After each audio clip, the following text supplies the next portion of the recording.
아멘.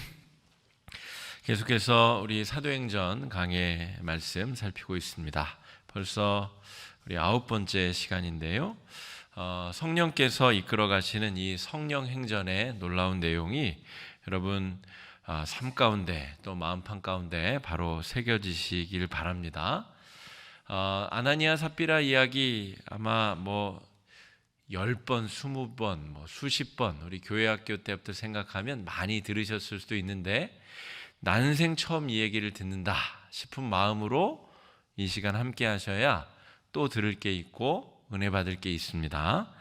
오늘 그 앞부분에 우리 행했던 내용들은 이제 성령의 시대가 개막이 되었다라고 하는 것입니다. 성부의 시대, 또 성자가 오셔서 3년간 공생애를 하시고 십자가에 달려 돌아가셨다가 부활하시고 또 40여일간 제자들과 함께 하셨다가 열흘 더 있다가, 그러니까 부활 후 50일 만에 승천하시면서 이 성령이, 그러니까 40일 만에 승천하시고 50일째에 성령이 임하신 것이죠. 그러니까 이제부터 성령께서 주관하시고 역사하시는 성령의 시대가 시작이 되었다라고 하는 것입니다.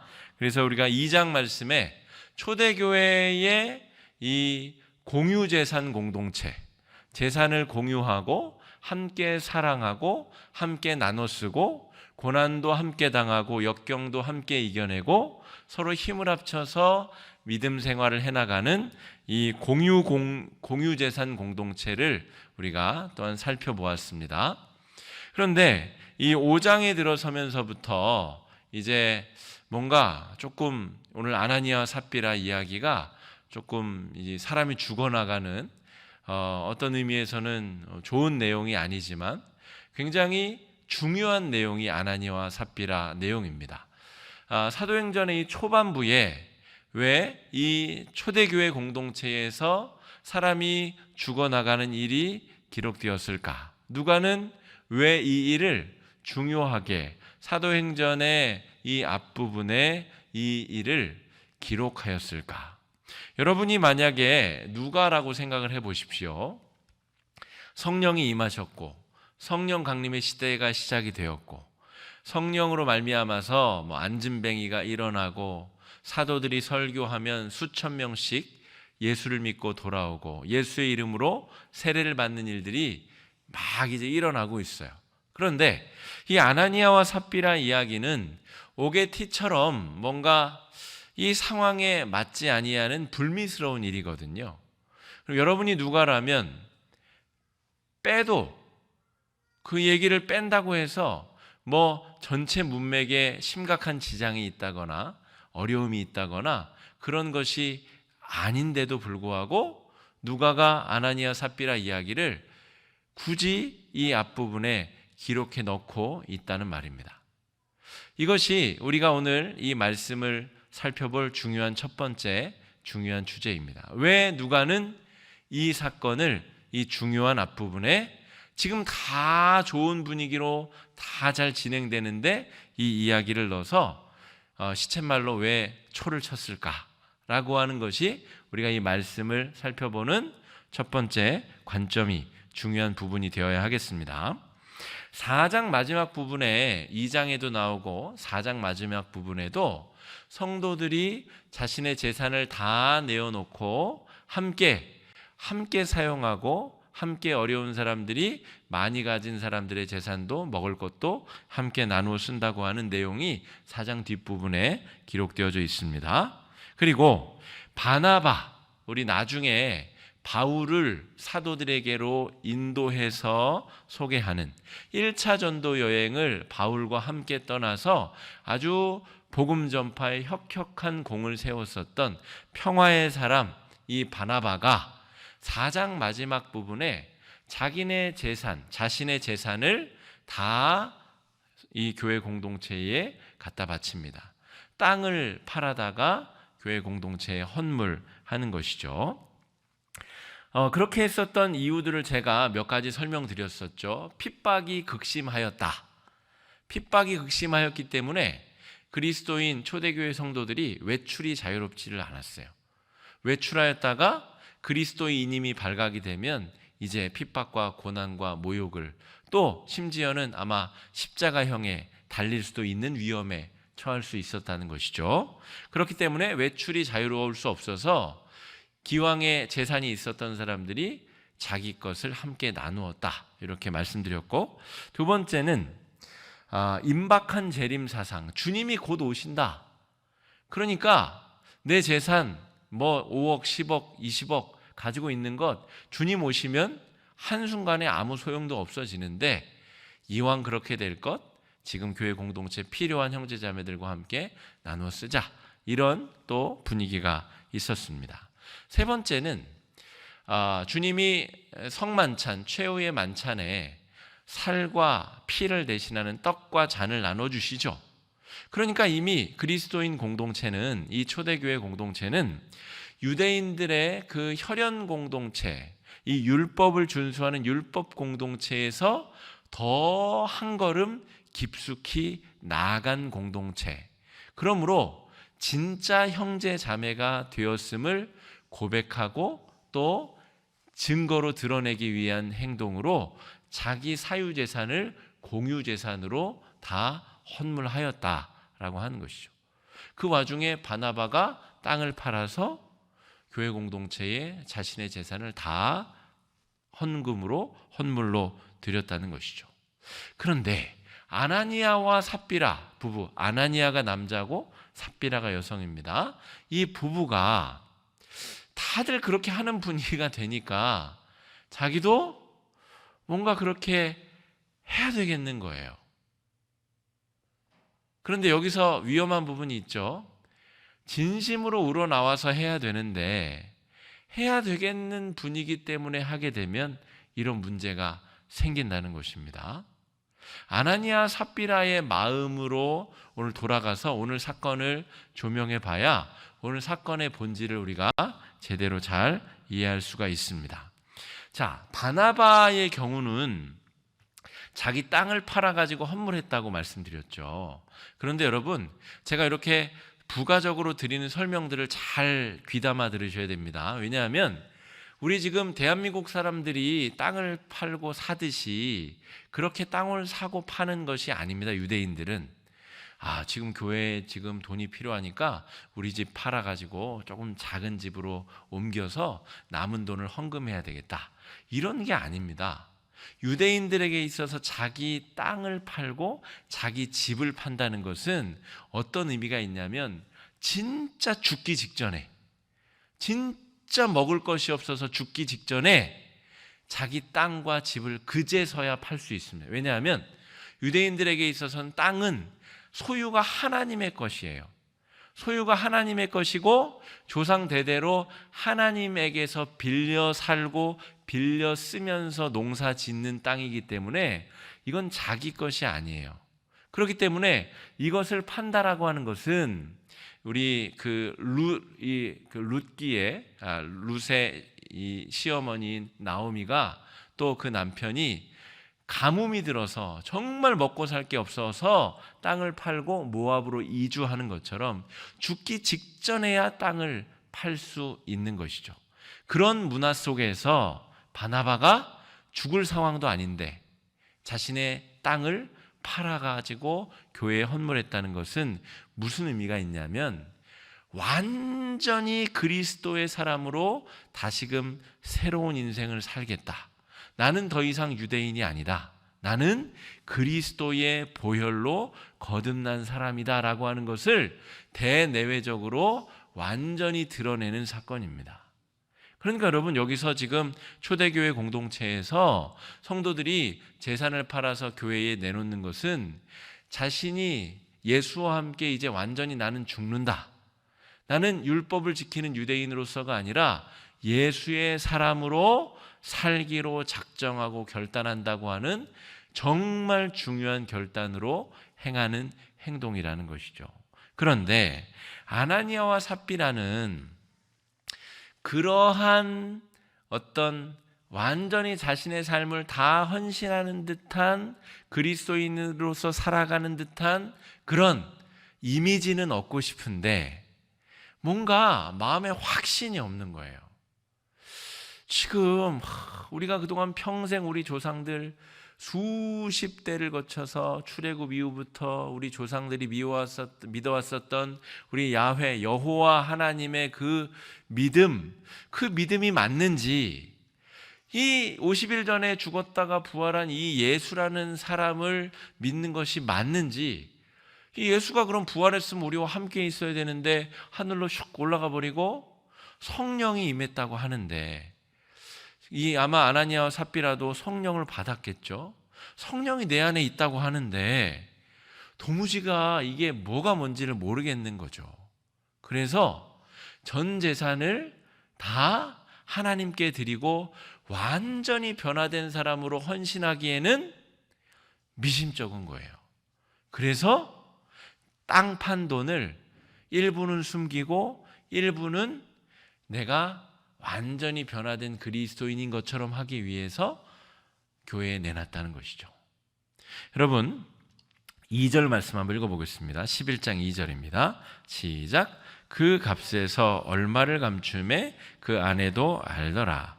얼마만 가져다가 사도들의 발 앞에 두니.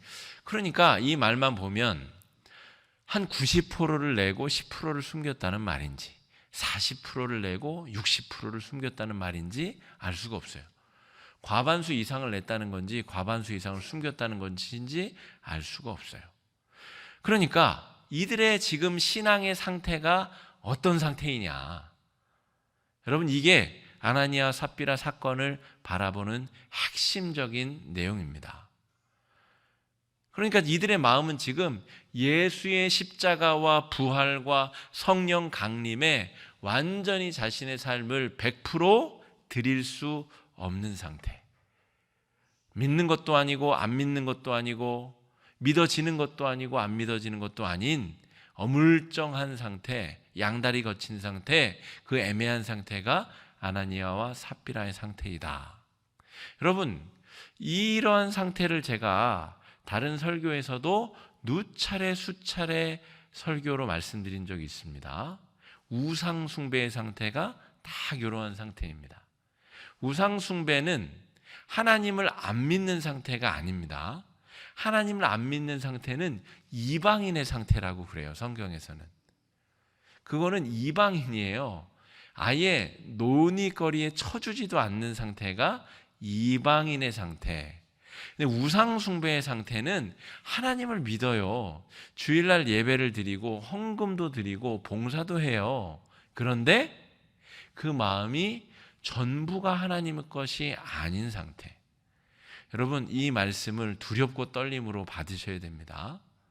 우리가 대부분 이런 상태에 머물러 있을 가능성이 높기 때문이에요. 여러분, 제가 한국교회에 지금 여러 문제들에 대해서 특별히 수요일 날은 조금 더 제가 길게 말씀을 나누기 때문에 명성교회 이야기, 사랑의 교회 이야기, 또 여러 교회 이야기들, 한국교회의 대표적인 대형교회 문제들의 이야기를 좀 나누고 있습니다. 우리 교회가 그런 교회가 되지 않기 위해서 분발하고 열심히 노력해야 되기 때문에 이야기를 나누는 것입니다. 여러분, 성도들이 많이 모이는 곳이 대형교회잖아요. 그러죠? 그럼 대형교회에 성령이 임재하신 성령의 사람들이 많이 모여 있으면 그곳이 하나님의 공의와 정의가 강물처럼 하수처럼 흐리고 사랑이 뿜어져 나오고 서로 사랑하고 사랑의 증거가 드러나야 되고, 그게 정상이잖아요. 그죠? 논리적으로 그게 정상이잖아요. 그런데 왜 대형교회를 향하여 이 세상의 언론들이 너네들의 수준이 우리가 예상한 것에 훨씬 미치지 못할 뿐더러 세상 사람들의 윤리 도덕의 기준조차도 미치지 못하는 그 기현상에 대해서 너희들이 믿는 그 신앙으로 설명해 봐라. 세상의 언론이 그렇게 도전하고 있는 거예요.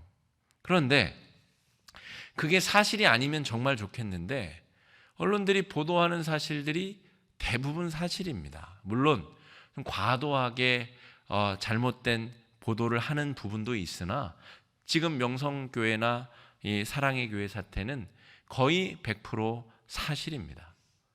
그러니까 여러분, 이상하잖아요. 그렇게 예수 믿는 사람들이 많이 모여있는 교회 공동체에서 그런 지탄, 만시지탄을 받는 일들이 벌어지고 있는 것은 왜 그런가? 바로 아나니아와 삽비라와 같은 믿음, 이런 현상 때문에 그렇습니다. 명성교회 사랑의 교회를 손가락질 하자는 이야기가 아니라 우리 화곡중앙교회는 어떻게 바로 서야 되는가? 어떻게 말씀 위에, 바른 신앙 위에 바로 서서 적어도 이 동네 사람들로부터 우리가 손가락질 받지 아니하는 신앙 공동체로 설 수 있겠는가? 그것의 핵심은 어물쩡하게 걸쳐있는 이상한 신앙이 아니라 이 4장 마지막 절에 등장하고 있는 바나바의 믿음, 또 많은 이 초대교회 공동체를 이루었었던 이 공유재산 공동체를 이루어냈었던 거룩한 성도들의 믿음으로 살아낼 수 있겠는가라고 하는 것입니다. 믿는 것도 아니고 안 믿는 것도 아닌 믿음은 결국 어떻게 되죠? 죽습니다. 그것은 진짜 믿음이 아니기 때문에 그 믿음은 결국 살아있으나 죽어있는 믿음인 것이죠. 그러므로 생명력을 드러낼 수 없는 믿음, 믿는다고 하나 외부에서 볼 때에는 야, 너네들이 믿는 그게 진리가 맞냐? 라고 묻는 엉터리 가까운 믿음, 그런 믿음일 수 있다는 것이죠. 그러므로 여러분, 두렵고 떨리는 마음으로 이 아나니아 삽비라 본문을 처음 듣듯이 이 말씀을 우리가 묵상해야 될 이유가 거기에 있습니다. 자, 이 본문에 대한 우리의 가장 큰 오해는 뭐냐면 돈 때문이라는 거예요. 돈 때문에 하나님이 기분 나빠서 사람이 지금 죽어나갔다는 오해를 우리가 이 본문에 흔히 하고 있는 오해 중에 하나입니다. 그런데 진짜 본질이 무엇이냐? 그것을 오늘 여러분 이해하고 깨닫고 돌아가시면 아나니아와 삽비라 이야기를 제대로 읽으신 겁니다. 베드로가 뭐라 그러냐면 3절과 9절 말씀 한번 읽어보겠습니다. 3절과 9절입니다. 시작.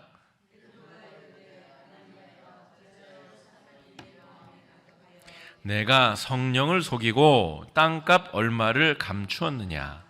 베드로가 이르되 너희가 어찌 함께 꾀하여 주의 영을 시험하려 하느냐? 보라, 내 남편을 장사하고 오는 사람들의 발이 문 앞에 이르렀으니 또 너를 메어 나가리라 하니. 베드로가 지금 아나니아와 삽비라에게 벌어진 일의 핵심을 지금 정확히 찝어내고 있습니다.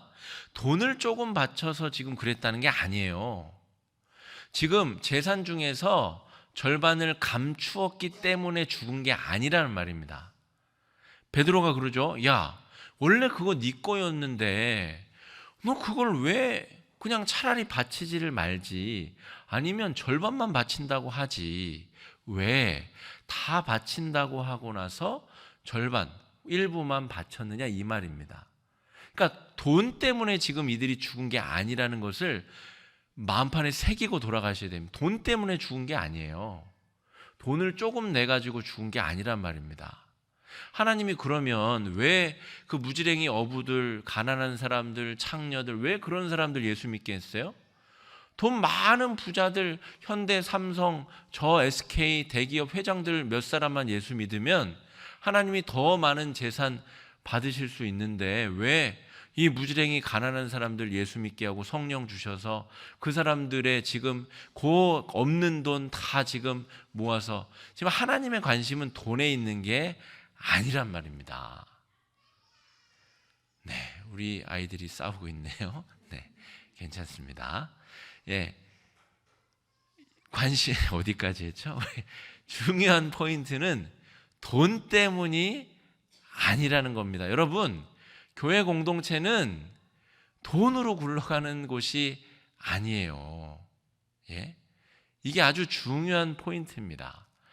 우리가 이제 오늘도 제가 수요일 아침이면 제가 이제 새벽 예배 마치고 조금 일찍 자리를 뜨는데 우리 목사님들이 다 모여서 이 주일날 함께 전할 말씀을 함께 나누고 또 서로 더 풍성하게 나누는 이제 말씀 나눔 공동체를 해요. 이렇게 1시간 정도 서로 이제 자기가 그 주에 전할 말씀에 대해서 묵상하고 나눈 것을 함께 나누고 오는데, 각 교회가 지금 다 예산을 10%씩 다 삭감하고 있어요. 이게 한 해 두 해 문제가 아니고 지금 몇 년 전부터 계속 10% 삭감을 하고 있다는 거예요. 그만큼 교회 교세가 위축되고 있고, 저는 거기에 이 대형 교회들의 이 악행이 정말 큰 역할을 하고 있다고 생각하는데, 사랑의 교회가 10만 명 정도, 맥시멈, 제적 인원 10만 명이라고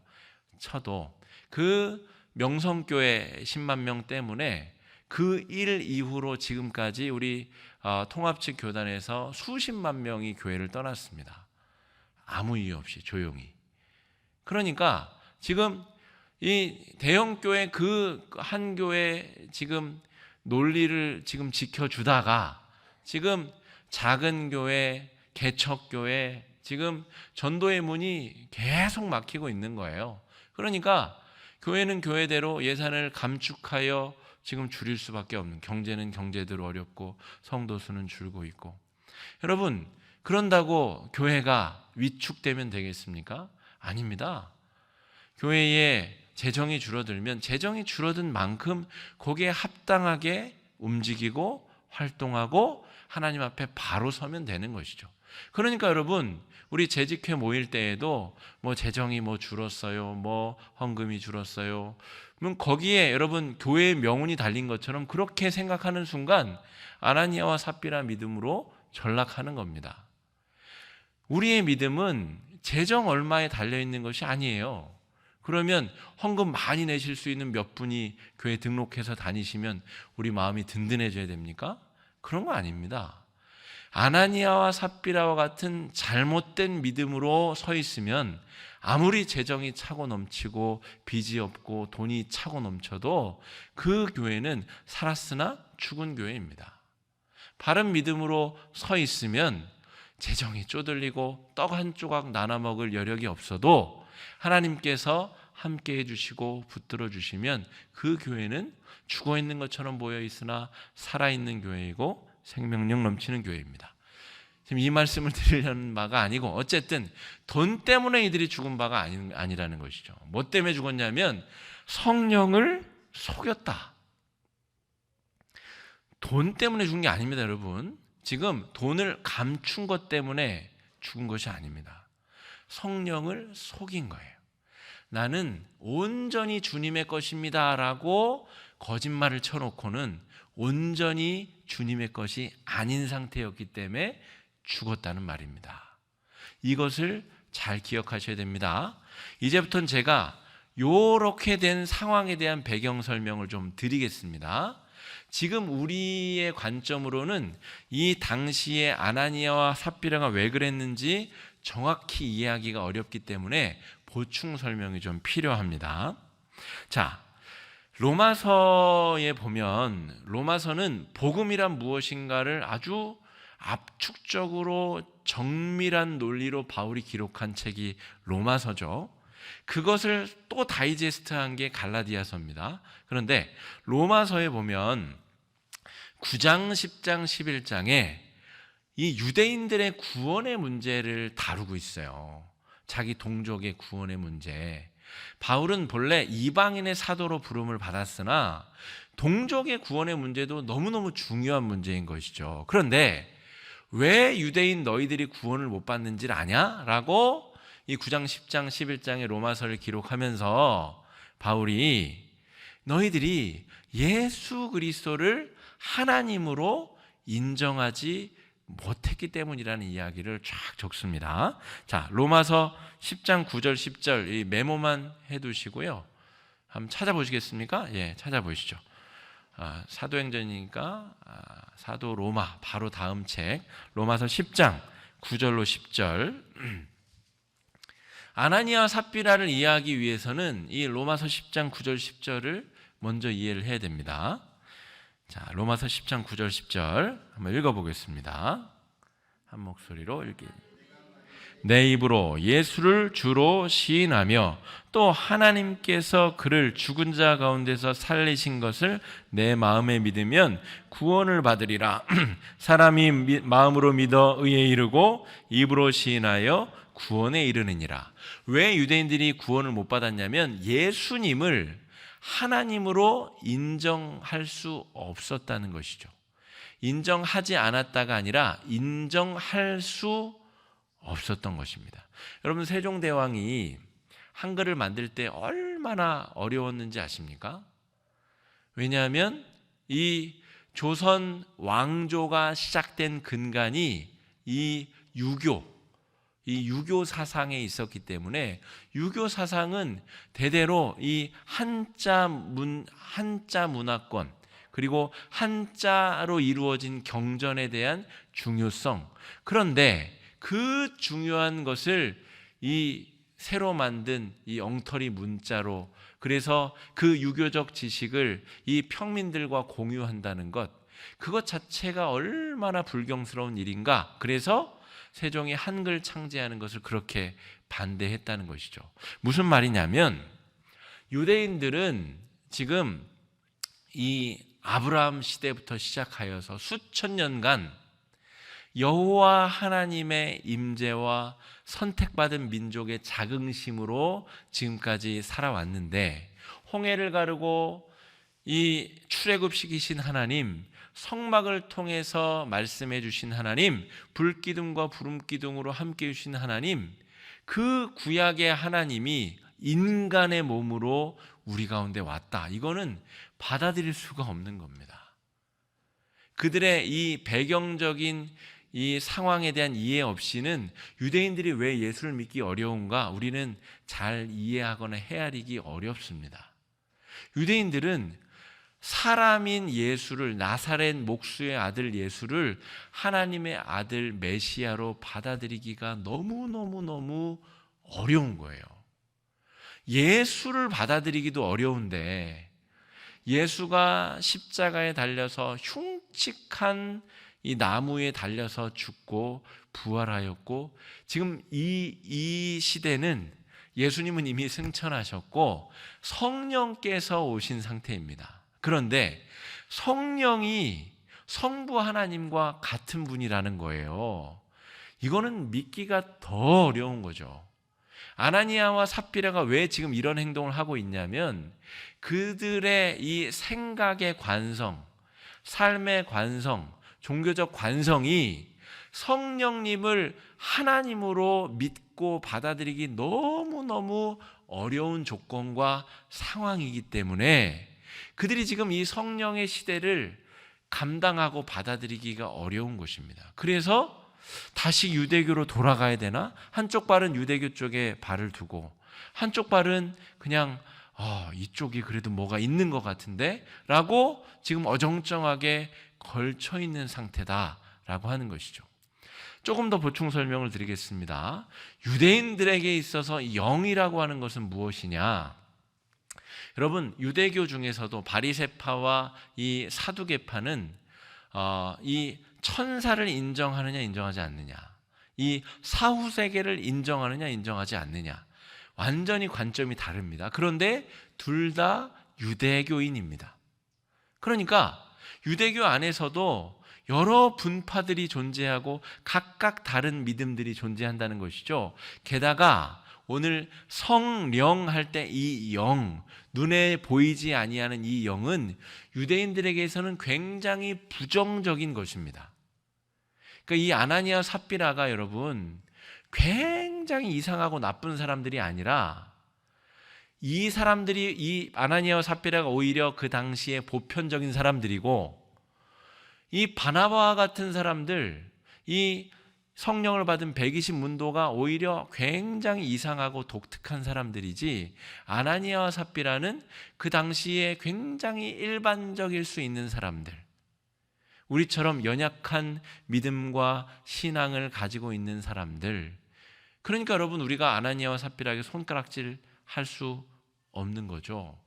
이 모습이 바로 저와 여러분들의 연약한 신앙의 모습이기 때문에 그렇습니다. 다시 돌아가서 유대인들에게서 영은 무엇이냐면 사무엘상 우리 28장에 보면 사울 왕이 엔돌에 신접한 여인을 찾아가서 사무엘을 음부에서 불러올립니다. 그런데 유대인들의 율법에는 신접한 자, 무당, 박수 이런 점쟁이들은 아예 발견 즉시 투석형으로 죽여야 되는 아주 악한 존재들입니다. 그리고 사울 왕 때에도 신접한 자들은 다 죽이거나 영토에서 내쫓도록 명령하였습니다.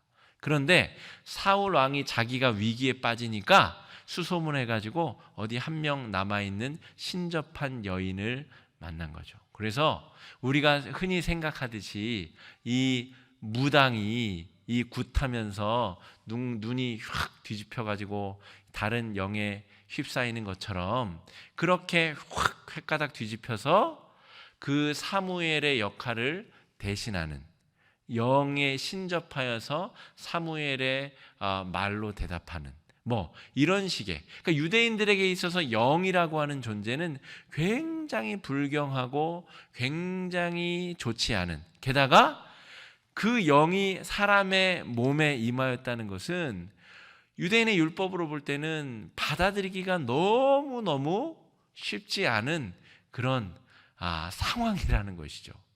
그런 여러 가지 사고방식의 관성과 종교적인 율법주의의 관성과 유대인의 생활 관습을 다 뚫어내고 성령께서 하나님의 백성들을 성령의 사람들로 만들어내시는 과정이 사도행전입니다. 그리고 베드로를 비롯한 바울을 비롯한 사도들과 일곱 집사와 하나님의 교회의 성도들을 통하여 이방의 전역에 예수 그리스도와 성령의 복음을 전하는 내용이 사도행전의 내용이라는 것입니다. 그런 관점에서 여러분, 누가가 왜 5장에서 아나니아와 삽비라 이야기를 비중 있게 다루는가를 여러분 이쯤에서는 깨달아지셔야 됩니다. 여러분, 우리가 성령을 받는다는 것은 우리의 전 존재를 다 뒤집어내서 완전히 새로운 사람이 되기로 결정하고 작정하기 전에는 일어날 수 없는 일입니다. 성령 충만이라는 것은 그저 내가 생각 조금 바꾸고 삶의 태도 조금 바꾼다고 되는 일이 아니라는 것이죠. 자신의 전 존재를 주 앞에 땅을 팔고 집을 팔아 헌물을 드리는 것처럼, 그러라는 말씀이 아니고 그러한 것처럼 내 모든 사고방식의 처음과 끝을 다 탈탈 뒤집어 엎어서 내다버리고 예수의 영으로 우리의 영과 우리의 생각과 우리의 본성과 본능에 예수의 영을 채워 넣어야, 그래야 우리가 성령의 사람으로 변화될 수 있다는 이야기를 하는 것입니다. 여러분, 오늘 말씀 11절 말씀 우리가 읽어볼 필요가 있습니다. 11절 말씀 시작. 온 교회와 이 일을 듣는 사람들이 다 크게 두려워하니라.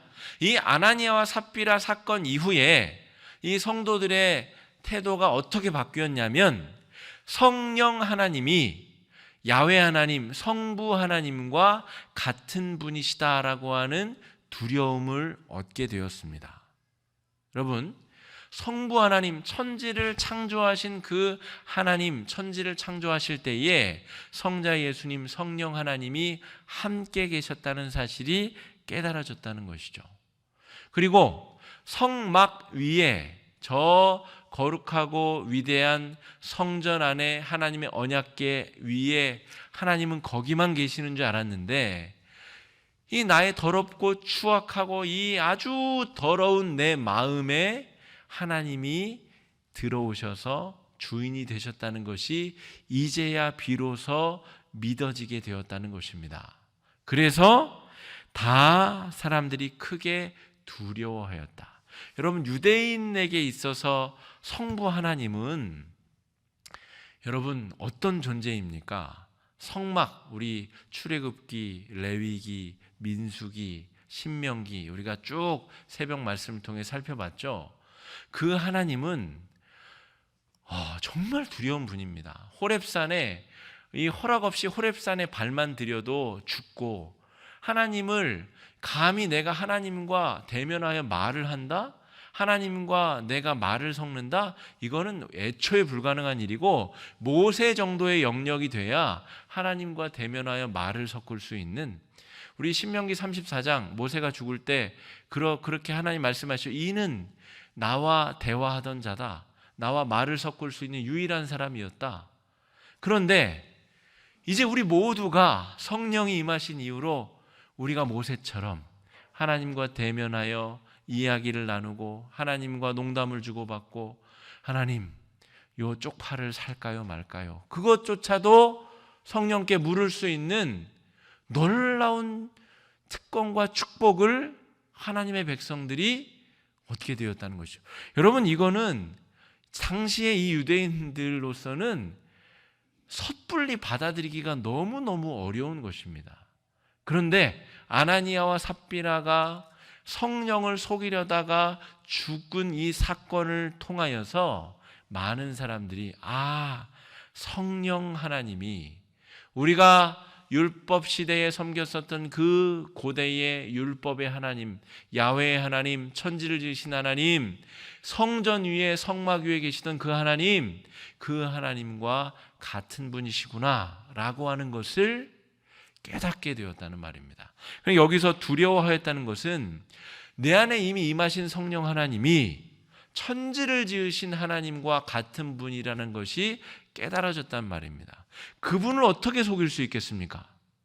그분을 어떻게 내가 속이고 거짓으로 그분을 대할 수 있다는 말입니까?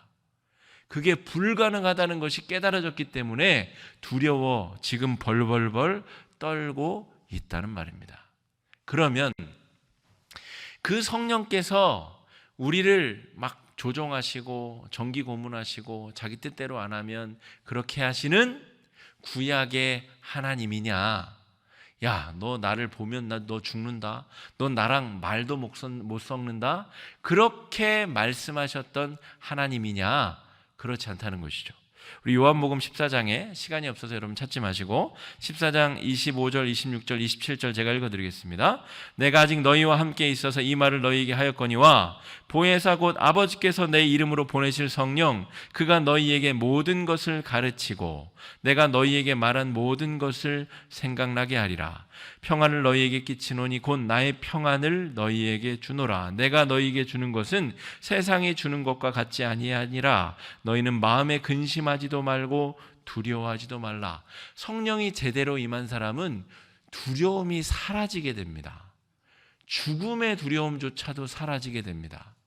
지금 죽을 병에 걸려서 시한부 인생 선고를 받아도 죽음이 두렵지 않은 사람이 성령이 임한 사람들인 것이죠. 그런데 오늘 11절 말씀은 온 교회와 이 일을 듣는 사람들이 다 크게 두려워하였다고 기록하고 있습니다. 이것은 성령이 임하셨기 때문에 두렵다는 것이 아니라 그 성령의 존재가 무엇인지, 성령이 어떤 분이신지가 그제서야 비로소 깨달아졌기 때문에 두려워하게 되었다라고 하는 이야기입니다. 여러분, 오늘 이 사도행전 5장 1절로 11절 말씀을 읽으시고 여기서 끝나면 안 됩니다. 여기까지의 어떤 지식만 얻고 돌아가시면 안 되고, 우리에게도 동일하게 그 성령님이 임하셨는데 우리는 어떻게 살아가야 되는가? 우리는 아나니아와 삽비라의 실수를 반복하지 않고 어떻게 살아가야 되는가? 우리는 명성교회나 사랑의 교회와 달리 우리는 어떤 공동체로 하나님 앞에 서야 되는가? 라고 하는 깨달음까지 나아가야 된다는 것이죠. 그것은 성령께서 우리의 마음의 주인으로 찾아오셨음을 늘 경험하고 깨닫고 성령과 더불어 살아가는 사람이 되겠다 다짐하는 것입니다.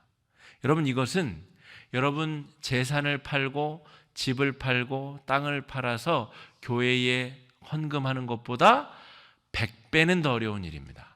차라리 집을 팔고 땅을 받아서 헌금하면 이렇게 인정해 주겠다 그러면 차라리 그렇게 하는 게 쉽습니다. 왜냐하면 우리가 살아있는 모든 순간, 아까 제가 파김치 사는 문제를 말씀드렸는데, 그렇게 작은 일조차도 성령께 물을 수 있는 용기, 하다못해 우리에게 처한 그 모든 기도 제목과 근심의 제목 가운데 성령께 먼저 아뢰고 성령께 내어 맡기고 성령께 부르짖으며 나아가겠다 결심하는 용기, 그것이 우리에게 너무나 절실히 필요하다는 것이죠.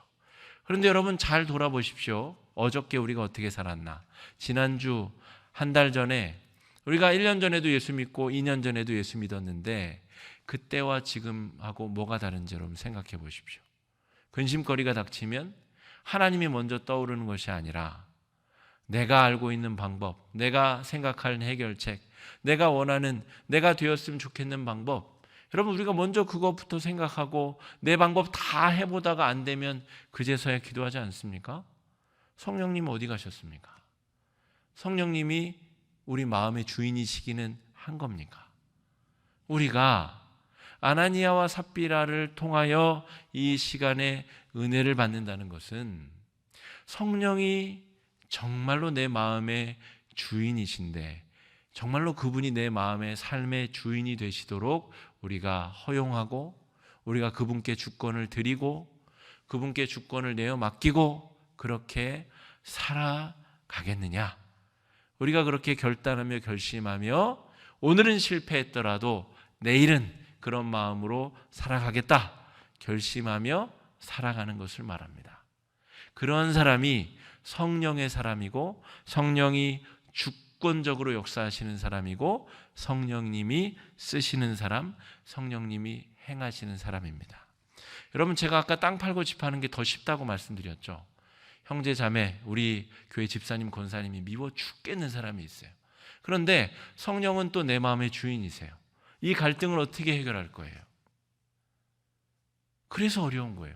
땅 팔고 집 파는 게 훨씬 더 쉬워요. 성령의 사람이 되어서 나에게 잘못한 사람을 용서해야 되는데 그게 훨씬 더 어렵기 때문에 성령께 내 마음의 주권을 드리는 것이 그만큼 어렵지만 의미 있는 일이다 하는 것입니다.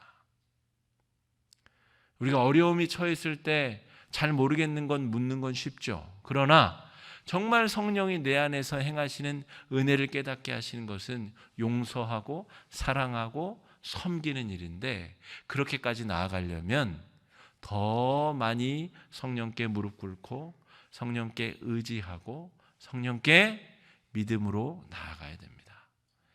우리가 말 한마디 내뱉을 때마다 남을 비방하는 말하고 조롱하는 말하고 비꼬는 말하고 싸움 붙이는 말하고 없는 말 만들어내고 여러분 그 모든 순간에 성령께서 우리 마음의 주인이신데 어떻게 하시려고 그럽니까? 이건 저에게도 하는 말입니다. 저에게도 해당하는 설교입니다. 그러므로 성령과 더불어 살아간다는 것은 그만큼 의미 깊은 일이고 중요한 일이고 우리의 전 존재를 성령께 굴복시키는 일이다라고 하는 것입니다. 우리가 내뱉는 말 한마디, 생각의 흐름 하나, 모든 삶의 흐름이 성령과 더불어 성령께 묻고 성령과 함께 행할 수 있는 것, 그것이 아나니아와 삽비라로부터 우리가 돌이키는 삶, 그런 거룩한 인생의 첫 발걸음이다 말할 수가 있겠습니다. 이런 마음으로 살아가시는 분은 내일이 오늘보다 다를 것이고 다음 달이 이번 달보다 다를 것이고 내년이 올해와 다를 것입니다. 분명 믿음으로 영적으로 성숙할 것이고 성장할 것이고 더 큰 믿음의 쓰임새로 하나님 앞에 쓰임받게 될 줄로 믿습니다. 그런 은혜가 우리 성도 여러분과 우리 믿음의 공동체와 함께 하시길 간절히 축복합니다. 이 시간 말씀 의지해서 함께 기도하시겠습니다.